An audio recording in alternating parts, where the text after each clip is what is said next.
الحمد لله رب العالمين، والصلاة والسلام على سيد الأنبياء والمرسلين وعلى آله وصحبه أجمعين. أما بعد، فأعوذ بالله من الشيطان الرجيم بفضل بسم الله الرحمن الرحيم. ولله على الناس حج البيت من استطاع إليه سبيلا ومن كفر فإن الله غني عن العالمين. وقال رسول الله صلى الله عليه وسلم: بني الإسلام على خمس: شهادة أن لا إله إلا الله وأن محمدا رسول الله وإقام الصلاة وإيتاء الزكاة والحج وصوم رمضان. رواه البخاري. புகழனைத்தும் அகிலத்தை படைத்து பரிபாலிக்கக்கூடிய ஏக வல்லோனாகிய அல்லாஹ் ஒருவனுக்கே உரித்தாகுக. சாந்தியும் சமாதானமும் ஈருலகத் தலைவர் எம்பெருமான் ஸல்லல்லாஹு அலைஹி வஸல்லம் அன்னவர்கள் மீதும், அன்னாரின் வழியை அடிபிசகாது பின்பற்றி வந்த சஹாபாக்கள் மற்றும் நம்முடைய உம்மத்தே முஹம்மதியா அனைவரின் மீதும் அல்லாஹ்வினுடைய சாந்தியும் சமாதானமும் என்றென்றும் நிறைவாக உண்டாவதாகுக. அன்பிற்கும் இறை நேசத்திற்கும் உரித்தான அல்லாஹ்வின் நல்லடியார்களே, இஸ்லாத்திலே கடைசி பிரதான கடமையாக எண்ணப்பட்டு கொண்டிருக்கக்கூடிய ஹஜ்ஜுடைய மாதங்கள் நெருங்க ஆரம்பித்து கொண்டிருக்கிறது.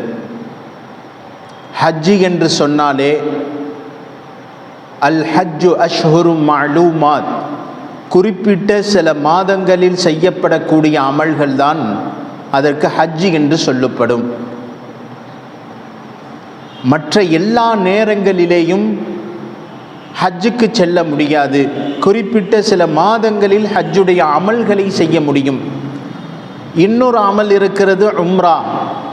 உம்ராவை எந்த நேரத்தில் வேண்டுமானாலும் செய்து கொள்ளலாம், மார்க்கம் அனுமதி தந்திருக்கிறது. ஆனால் ஹஜ்ஜை, சில குறிப்பிட்ட அமல்களை இந்த இடத்திற்கும் இந்த நேரத்திற்கும் அல்லாஹ் கட்டுப்படுத்தி இருக்கிறான். இந்த ஹஜ்ஜு எப்படி உருவானது? ஹஜ்ஜுடைய அமல்கள் ஒவ்வொன்றும் சில படிப்பினை தரக்கூடிய அமல்களாக அல்லாஹ் ஜல்ல ஷானஹு வ தஆலா ஆக்கி தந்திருக்கிறான். சின்ன சின்ன அமல்கள், அதை அல்லாஹ் பின்வரக்கூடிய சமுதாயத்திற்கு ஒரு மிகப்பெரிய படிப்புனையாக அல்லாஹ் தந்திருக்கிறான். ஹஜ்ஜி என்று சொன்னாலே ரசூலுல்லாஹ் இன்னொரு ஹதீஸில் சொல்லி காட்டுவார்கள், அல் ஹஜ்ஜு அரஃபா. ஹஜ்ஜி என்று சொன்னால் அரஃபா மைதானத்திற்கு செல்லுவது. ஏன் இந்த அரஃபா மைதானத்தை ரசூலுல்லாஹ் சொல்லி இருக்கிறார்கள் என்றால், மற்ற ஹஜ்ஜுடைய அமல்கள் இருக்கட்டும், அவைகள் விடுபட்டு விடுமேயானால் அவைகளை நிவர்த்தி செய்து மீட்டு விடலாம். ஆனால் அரஃபா மைதானத்தில் சென்று ஹாஜிகள் தங்குவது என்பது இருக்கிறதே, அது விடுபட்டு விட்டால் ஹஜ்ஜே கிடையாது. அதற்காக வேண்டித்தான் ரசூலுல்லாஹ் ஹஜ்ஜி என்று சொன்னால் அரஃபா, அது ஹஜ்ஜி என்று சொன்னாலே அரஃபா தான் என்பதாக ஸல்லல்லாஹு அலைஹி வஸல்லம் சொல்லியிருக்கிறான்.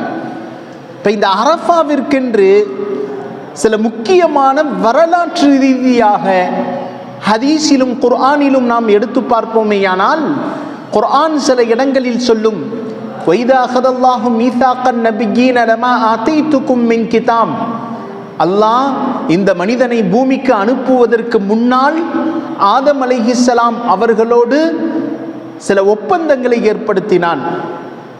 அதற்கு அடுத்து உலகத்தில் பிரவேசிக்கக்கூடிய பிச்சலங்களோடு அல்லாஹ் ஒப்பந்தத்தை ஏற்படுத்துகிறான். அலஸ்து பி ரப்பிக்கும், இதற்கு அரபியில் அஹ்தே அலஸ்த் என்று சொல்லுவார்கள். அல்லாஹ் கேட்டானாம், நான் உங்களுடைய ரப்பு இல்லையா என்று கேட்டவுடன் நாம் அனைவரும் சொன்னோம், நாம் அல்லாஹ் பலா நீதான் என்னுடைய ரப்பு என்று சொன்ன பிறகுதான் அல்லாஹ் பூமிக்கு பிச்சளங்களை அனுப்பவே ஆரம்பிக்கிறான். இப்னு அப்பாஸ் ரலியல்லாஹு அன்ஹு அவர்கள் சொல்லுகிறார்கள், ஒரு ரிவாயத்திலே வகத் ஸபத அன் இப்னு அப்பாஸ் ரலியல்லாஹு அன்ஹு قال அகத அல்லாஹு மீசாக மின் ظهر ஆதம், ஆதம் அலைஹிஸ்ஸலாத்தை அல்லாஹ் படைத்து அவர்களுடைய முதுகை அல்லாஹ் தடவியவுடன் ஒரு ஒப்பந்தத்தை அல்லாஹ் ஏற்படுத்தினான். பின் நஅமான், நஅமான் என்னும் இடத்தில் அல்லாஹ் ஒரு ஒப்பந்தத்தை ஏற்படுத்துகிறான். யானி அல் அரஃபா. இப்னு அப்பாஸ் ரலியல்லாஹு அன்ஹுடைய ரிவாயத்தின்படி அந்த இடம், ஒப்பந்தம் எடுத்த இடம் அரஃபா மைதானம் என்பதாக சொல்லப்பட்டிருக்கிறது. அவ்வளவு சிறப்புகள் இருக்கிறது அரஃபாவிற்கு. அது மாத்திரமல்ல, ஹஜ்ரத் ஆயிஷா சித்திகா ரலியல்லாஹு அன்ஹா அவர்கள் அறிவிக்கிறார்கள், ஹாஜிகள் அரஃபாவின் மைதானத்தில் சென்று தங்கக்கூடிய அந்த மைதானத்துடைய தினத்திலே, யௌமுல் அரஃபாவுடைய நாளில் அல்லாஹ் ஜல்ல ஷானஹு வ தஆலா நரகத்திலிருந்து எத்தனை நபர்களை அல்லாஹ் விடுதலை செய்கிறானோ அந்த எண்ணிக்கை வேறு எந்த ஒரு நாளிலும் விடுதலை செய்வதில்லை. ஆயிஷா ரலியல்லாஹு அன்ஹா சொல்றாங்க, அந்த அளவிற்கு அல்லாஹ் அன்றைய தினம் சந்தோஷத்தில் இருக்கிறான். ஹாஜிகள் தலைவிரி கோலமாக தங்களுடைய உடைகளை எல்லாம் மாற்றிக்கொண்டு, அலங்காரத்தை எல்லாம் ஒதுக்கி வைத்து கொண்டு, அல்லாஹ்விற்காக தன்னுடைய பொருட்களையும் உயிர்களையும் தியாகம் செய்து அரஃபா மைதானத்திற்கு வந்து நின்று லப்பைக், நான் வந்துவிட்டேன் யா அல்லாஹ் என்பதாக அந்த வார்த்தை சொன்னவுடன் அல்லாஹ் சந்தோஷத்தில் பூரிப்பு அடைகிறான். ஆயிஷா ரலியல்லாஹு அன்ஹா அவர்கள் சொல்லி காட்டுகிறார்கள், மான் மின் யௌமின் அக்ஸர மின் அய்யஅதிகல்லாஹு அபதன் மின்னன் நார் யௌமுல் அரஃபா. யௌமுல் அரஃபாவை போல அல்லாஹ் ஜல்ல ஷானஹு வ தஆலா அந்த ஹஜ்ஜுடைய தினத்தில் அல்லாஹ்விற்கு ஏற்படக்கூடிய சந்தோஷத்தினால் அன்றைய தினம் நரகத்திலிருந்து வெளியாக்கக்கூடியவர்கள், அல்லாஹ் நரகத்திலிருந்து விடுதலையாக்குவதை போல எந்த ஒரு நாளிலும் அல்லாஹ் நரகத்திலிருந்து விடுதலையாக்குவதில்லை.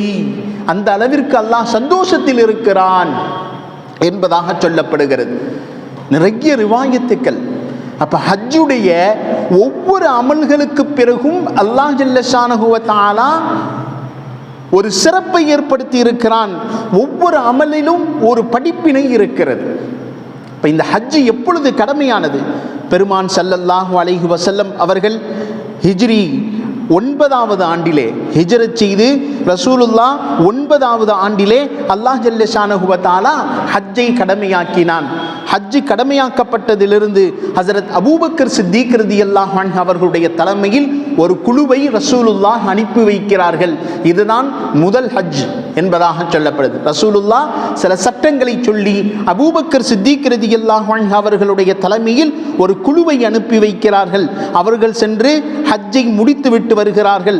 அடுத்ததாக ஸல்லல்லாஹு அலைஹி வஸல்லம் அவர்கள் ஹிஜ்ரி 10ஆம் ஆண்டு அறிவிப்பை செய்கிறார்கள், வரக்கூடிய வருடம் நான் ஹஜ்ஜுக்கு செல்லவிருக்கிறேன், யார் யாரெல்லாம் என்னோடு சென்று வந்து ஹஜ்ஜு செய்ய ஆசைப்படுகிறீர்களோ வந்து ஹஜ்ஜு செய்து கொள்ளுங்கள் என்பதாக நபி பெருமானார் அறிவிப்பு செய்யவே பல கூட்டங்கள் ரசூலுல்லாஹோடு ஹஜ்ஜுக்கு கிளம்புகிறது. எவ்வளவு பெரிய பாக்கியம்! அது மாத்திரமல்ல, ஏன் இவ்வளவு கூட்டங்கள் கிளம்பியது? அடுத்து ரசூலுல்லாஹ் சொன்ன மிக முக்கியமான அறிவிப்பு ஒன்றே காரணம். என்ன ரசூலுல்லாஹ் சொல்றாங்க?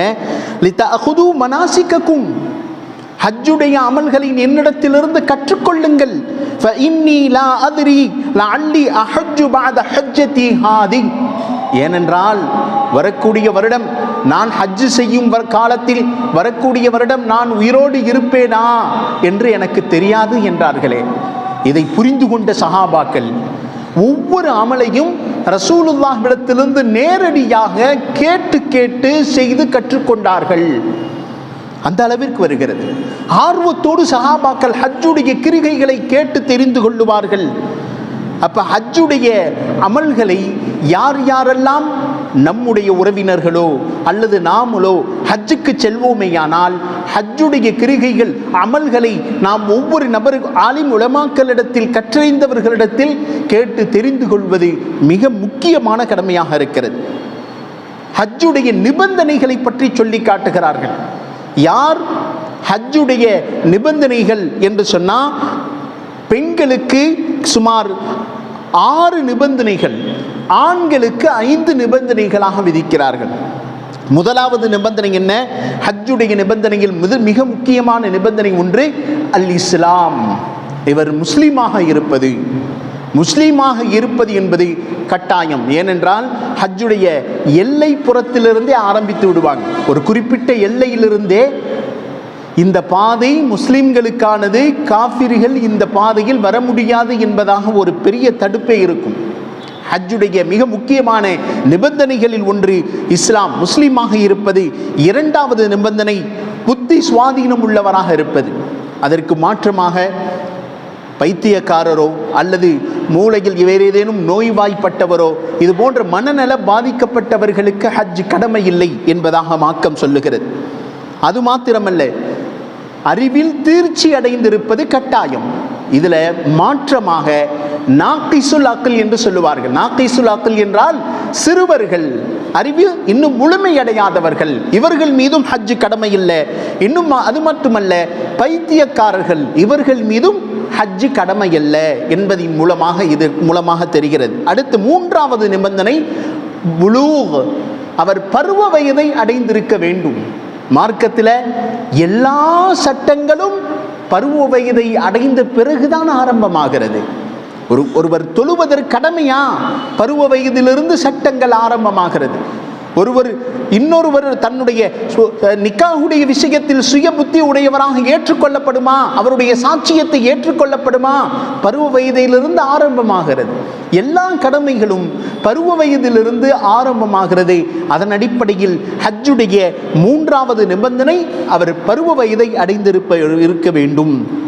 இப்னு அப்பாஸ் ரலியல்லாஹு அன்ஹு அவங்க சொல்லி காட்டுறாங்க, ஒரு பெண் ரசூலுல்லாஹி ஸல்லல்லாஹு அலைஹி வஸல்லம் அவர்களிடத்தில் வர்றாங்க. தன்னுடைய கையில் ஒரு குழந்தையை வைத்திருக்கிறாங்க. குழந்தையை வச்சு, யா ரசூலல்லாஹ், என்னுடைய இந்த குழந்தைக்கு ஹஜ் கடமையா என்று கேட்டார்கள். பெருமான் ஸல்லல்லாஹு அலைஹி வஸல்லம் சொன்னார்கள், அந்த குழந்தை ஹஜ் செய்தால் அதனுடைய நன்மை உனக்கும் உண்டு என்றார்கள் ஸல்லல்லாஹு அலைஹி வஸல்லம். அப்ப சிறு குழந்தைகள் தொழுகிறார்கள், சிறு குழந்தைகள் நோன்பு வைக்கிறார்கள், சிறு குழந்தைகள் ஹஜ் செய்கிறார்களே, ஆனால் அதனுடைய நன்மை அவர்களை பெற்றோர்களை சாரும். சின்ன வயசுல ஹஜ் செய்து விட்டது என்பதற்காக பருவ வயதை அந்த குழந்தை அடைந்து விட்டால் அதனுடைய கடமை இன்னும் முடியவில்லை என்று அர்த்தம். இதிலிருந்து சின்ன வயசுலே நாம் பருவ வயதை அடைவதற்கு முன்னதாகவே இந்த குழந்தை ஹஜ் செய்து விட்டதே என்றால் அது ஏற்றுக்கொள்ளப்பட மாட்டாது. ஹஜ் என்பது பருவ வயதை அடைந்து முடித்தவராக இருக்க வேண்டும். அப்பொழுதுதான் அவருக்குரிய கடமையை அவர் நிறைவேற்றியவராக கருதப்படும். அடுத்து நான்காவது நிபந்தனையாக சொல்லி காட்டுகிறார்கள், சுதந்திரமாக இருத்தல். ஹுர் என்று அரபியில் சொல்லுவாங்க. ஒரு செயலை தான் நினைத்த நேரத்தில் சுதந்திரமாக செயல்படக்கூடியவராக இருக்க வேண்டும். காரணம் என்ன? முன்னொரு காலத்தில் மனிதர்களை விற்பனை செய்வதும் வாங்குவதும் வளமையாக இருந்துச்சு. அடிமைகளாக வைத்திருப்பார்கள். அப்போ அடிமையாக இருப்பவர் ஹஜ் செய்ய முடியாத சூழ்நிலை இருக்கும். எனவே இந்த நேரத்தில் தான் ரசூலுல்லாஹி ஸல்லல்லாஹு அலைஹி வஸல்லம் சொல்றாங்க, ஒரு அமலை சுதந்திரமாக செய்யக்கூடிய நபராக அவர் இருப்பது. இன்று பரவலாக இந்த நிலைமை மாறி அனைத்து நபர்களும் சுதந்திரமானவர்கள் என்ற நிலைக்கு வந்திருப்பதால் சுதந்திரமானவர் என்பதை நாம் சிந்தனையில் வைத்துக் கொள்வது. அடுத்து மிக முக்கியமாக ஐந்தாவது நிபந்தனையாக சொல்லி காட்டுகிறார்கள், அத்தாகத், ஹஜ் செய்வதற்கு சக்தி பெற்றவராக இருப்பது. ஹஜ் செய்வதற்கு, அந்த அமலை செய்வதற்கு அவர் சக்தி பெற்றவராக இருப்பது ஐந்தாவது நிபந்தனையாக சொல்றாங்க. சக்தி என்பது இரண்டு வகையில் பிரிக்கிறாங்க. முதலாவது தாக்கத்துல்லில் பதன், உடல் சார்ந்த சக்தி. அவர்னால் எந்திரிச்சு நடக்கவே முடியலை, சென்று அவர்னால் ஹஜ்ஜுடைய அமல்களை செய்யவே முடியாது என்றாலும் இவர் மீது ஹஜ்ஜுடைய கடமைகள் இருக்காது. இன்னொருத்தர் எந்திரிச்சு போக முடியுது, தாக்கத்துல்லில் மால், பொருளாதாரத்தினுடைய ரொம்ப பலவீனமாக இருக்கார், காசு இல்லை, சென்று போய் ஹஜ் செய்து விட்ட வந்த அளவிற்கு அவரிடத்தில் பொருளாதாரம் இல்லை என்று சொன்னாலும் இந்த இரண்டு சக்தியையும் மார்க்கம் கவனிக்கிறது. அதனால தான் ரசூலுல்லாஹ் இந்த இணைப்பை சேர்த்து சொல்லும் பொழுது அவர் ஹஜ் செய்திருக்க வேண்டும், மனிஸ்ததா இலைஹி சபீலா, அந்த ஹஜ்ஜு சென்று வருவதற்கு சக்தி பெற்றவராக இருப்பது என்பதாக ஸல்லல்லாஹு அலைஹி வஸல்லம் அவர்கள் சொல்லி காட்டுறாங்க. மனிஸ்ததா இலைஹி சபீலா என்றால் ஹஜ்ஜு செய்வதற்குரிய சக்தி பெற்றவராக இருப்பது. இப்போ 5 நிபந்தனைகள் ஆண்களுக்கும் பெண்களுக்கும் சேர்ந்தே வரும். ஆனால் பெண்களுக்கு இன்னொரு நிபந்தனை சேர்ந்தே ரசூலுல்லாஹுடைய ஹதீஸில் நம்மால் பார்க்க முடிகிறது. என்ன ஹதீஸ் அப்படின்னு சொன்னால், பெண்களுக்கு ஹஜ்ஜு செய்யும் பொழுது தன்னோடு மஹரமான ஆண்கள் கூட இருக்க வேண்டும். தனிமையில் பெண்கள் ஹஜ்ஜு செய்ய முடியாது. ரசூலுல்லாஹி ஸல்லல்லாஹு அலைஹி வஸல்லம் அவர்கள் சொல்லக்கூடிய ஹதீஸை இப்னு அப்பாஸ் ரலியல்லாஹு அன்ஹு அவர்கள் சொல்லி காட்டுறாங்க. லா யஹூலன்ன பி ரஜுலுன் பி இம்ராஇன் வலா துஸாஃபிரு இம்ராஅத்தன் இல்லா மஅஹா மஹரமன், எந்த ஒரு பெண்ணுக்கும் மஹரம் அல்லாத தனித்த நிலையில் அவர்கள் பயணம் செய்வது கூடாது என்பதாக ஸல்லல்லாஹு அலைஹி வஸல்லம் சொல்றாங்க. அப்போ ஒரு பெண் தனித்த நிலையில் ஹஜ்ஜு செய்ய முடியாது.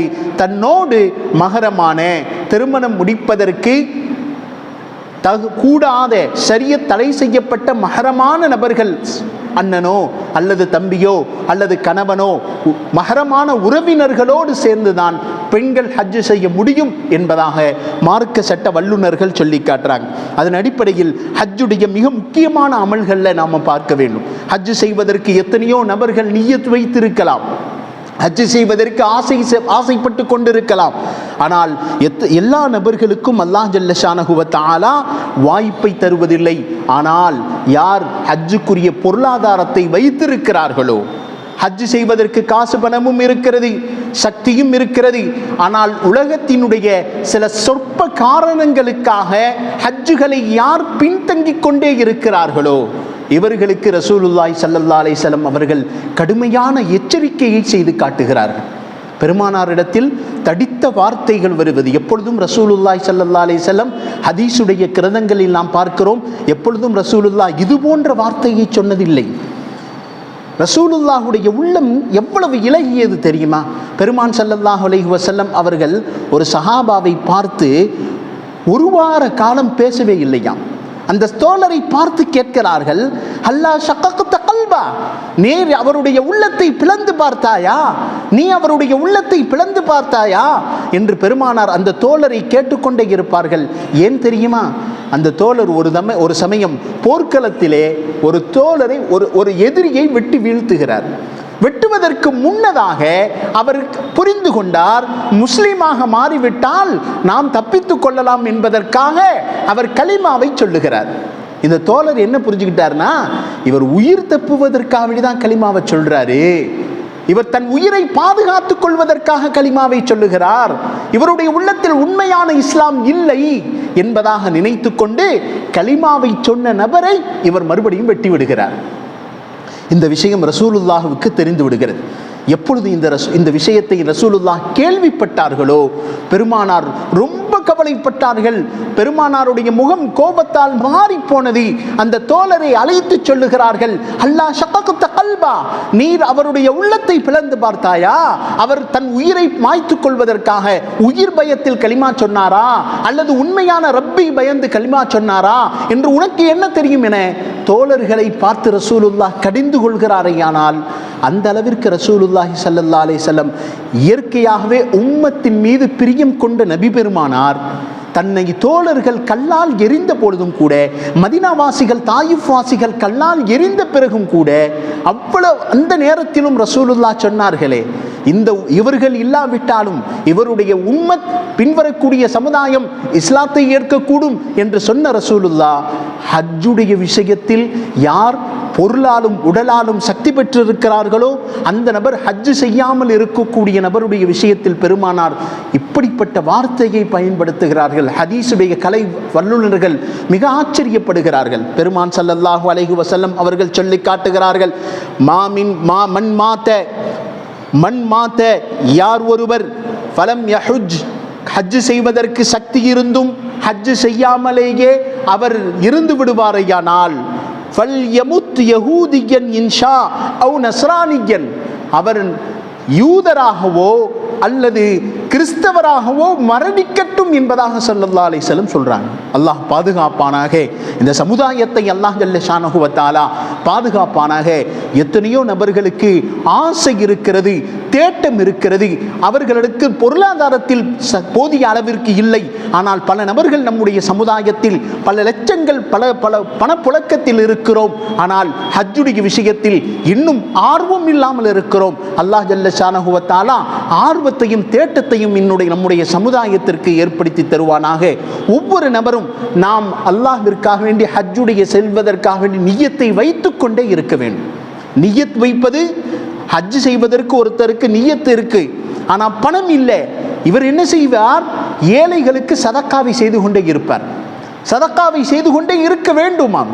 தன்னால் முடிந்ததை சதக்கா செய்ய வேண்டும். ஒவ்வொரு நபரிடத்திலும் துஆவிற்கு சொல்லிக்கொண்டே இருக்க வேண்டுமாம். ஒரு நேரம் இல்லை என்றாலும் இன்னொரு நேரத்தில் அல்லாஹ் அவரை ஹஜ்ஜுடைய நசீபை அல்லாஹ் ஆக்கி விடுவான். மௌத்திற்குள் அல்லாஹ் அவரை ஹாஜியாக மரணிக்க செய்து விடுவான். வரலாற்று ரீதியாக பார்க்கிறார். ஆச்சரியப்பட்டு நம்முடைய நண்பர் ஒருவர் சொல்றார். அவர் பேர் ஹலீல் அஹ்மத். அவருடைய சொந்த ஊர் திண்டுக்கல்ல இருக்கக்கூடிய ஒரு சிறிய கிராமம். அவர் ஆச்சரியப்பட்டு சொல்லுகிறார், எங்க ஊர்ல ஒரு மஸ்ஜித் இருக்கோ, அந்த மஸ்ஜிதுக்கு சுத்தம் பண்ணக்கூடிய ஒருத்தர் வந்து போவார். காஜாபாயின்னு அந்த ஊர் மக்கள் அவரை அன்போடு அழைப்பாங்க. அவர் வருவார், பள்ளியில் இருக்கக்கூடிய பாத்ரூமை எல்லாத்தையும் சுத்தம் செய்வார். யார்கிட்டையும் காசு பணம்னு கேட்க மாட்டார்.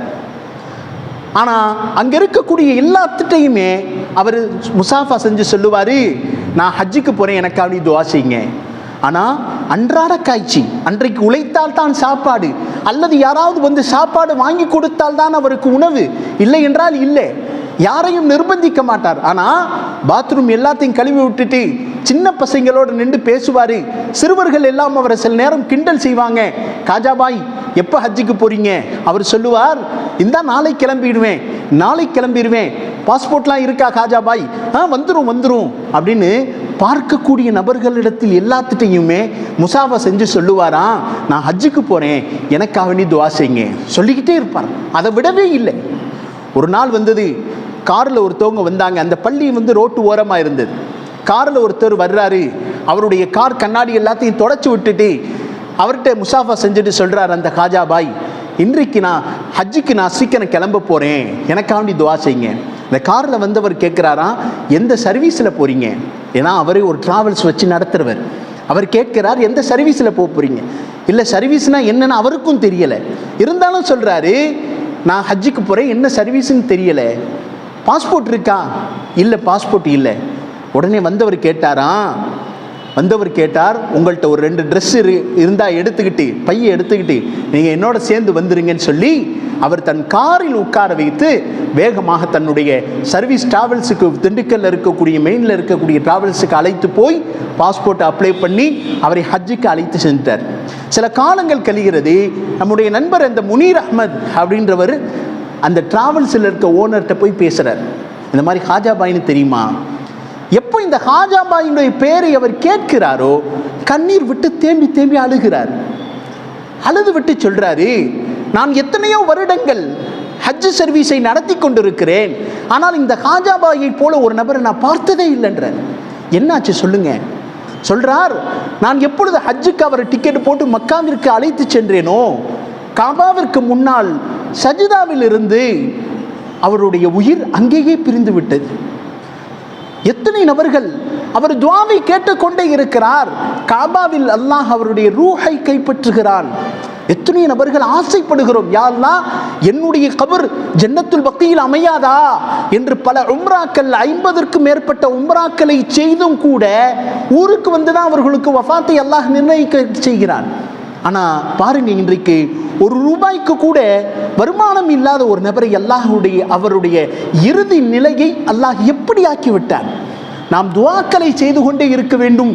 யா அல்லாஹ், பொருளாதாரத்தை எனக்கு கொடுத்திருக்கிறாய், எனக்கு ஹஜ்ஜுடைய நசீபை கொடு, எனக்கு உடல் வலிமையை கொடு. அல்லாஹ்விடத்தில் கேட்டுக்கொண்டே இருக்கும் பொழுது அல்லாஹ் அந்த துஆக்களை அங்கீகரிக்கிறான். பாவிகளை எல்லாம் ஹஜ்ஜுக்கு வரவழைத்து அவருடைய பாவத்தை நீக்குகிறான். ரசூலுல்லாஹ் சொல்லி காட்டுகிறார்களே, யார் ஒருவர் ஹஜ் செய்கிறாரோ அன்றைய தினம் பிறந்த பாலகனை போல் அல்லாஹ் அவர்களை மாற்றி விடுகிறார். பாலகனை போல் அல்லாஹ் மாற்றி விடுகிறான். காரணம் என்ன? இன்னொரு ஹதீஸுடைய கருத்து என்ன தெரியுமா? ஹாஜிகள் என்றைக்கும் ஏழையாகுவதில்லை. வாழ்க்கையில் பிரச்சனையா, நாம் உடனே ஹஜ்ஜுக்கு செல்லுவது, ஹஜ்ஜுக்கு முன்னுள்ள வாழ்க்கையும் ஹஜ்ஜுக்கு அடுத்துள்ள வாழ்க்கையும் அல்லாஹ் மேன்மையாக ஆக்கி விடுகிறார். பொருளாதாரத்தில் பின்னடைவா, வியாபாரத்தில் நஷ்டமா, நாம் அல்லாஹுடைய நேரடியாக கஅபாவிற்கு போய் அல்லாஹ்விடத்தில் அழுது தொழுது துஆக்களை செய்யும் பொழுது அல்லாஹ் ஜல்ல ஷானஹு வ தஆலா எல்லா பிரச்சனைகளையும் அல்லாஹ் லேசாக்குகிறான். கலீஃபா ஹாரூன் ரஷீதுடைய காலம் அது. ஹாரூன் ரஷீத் ஊரில் இருக்கும் பொழுது ஒரு பிரச்சனையான ஒரு வழக்கு அவங்கள்ட்ட வருதான். வந்த உடனே இப்படிப்பட்டவன் ஒருவன் குற்றம் செய்து விட்டான் என்பது நிரூபணமாச்சு. கலீஃபா அவர்களுக்கு ரொம்ப கோபம் வந்துச்சான். அவனை இன்னைக்கே உடனே தண்டிக்கணும். ஆனால் அவன் எங்கேயோ தப்பிச்சு ஓடிட்டான். கலீஃபா அவர்கள் கட்டளையிட்டு போறாங்க, நான் இப்போ ஹஜ்ஜுக்கு போறேன், இடையில ஹஜ்ஜுடைய காலத்திலே அவன் பிடிபட்டு விட்டா உடனே என்னை மக்காவிற்கு அழைத்து வந்து விடுங்கள் அப்படின்னு கட்டளையை போட்டு நேராக ஹஜ்ஜுக்கு கிளம்பிடுறாங்க. அரஃபாவுடைய நாளும் வந்தது. அரஃபாவுடைய தினம் அங்கே கேம்பில் தங்கி இருக்கிறாங்க. கலீஃபா அவர்கள் பெரிய அரசர் தங்கி இருக்கும் பொழுது இங்கே இந்த நாட்டில் அவன் திருடன் பிடிபட்டு விட்டான், குற்றம் நிலைத்தவன் பிடிபட்டு விட்டான். உடனே அங்கே கூட்டிட்டு அரஃபா மைதானத்திற்கு வரப்படுகிறது. அன்றைய தினம் அரஃபா என்று சொன்னால் அதுதான் ஹஜ்ஜு, அங்கு தங்கி இருக்க வேண்டும். ஹாரூன் ரஷீத் கேம்ப்ல இருந்து வெளியே வந்து பார்க்குறாங்க, திருடன் முன்னால் நிற்பாட்டப்பட்டு இருக்கிறான். ஆதாரங்கள் கேட்கப்படுகிறது. அவன் எவ்வளவோ மறுக்கிறான், நான் அந்த தவறை செய்யவில்லை என்று எவ்வளவோ மறுக்கிறான். கொஞ்ச நேரத்திலேயே அவன் நிரபராதி என்பது நிரூபணமாகி போகிறது.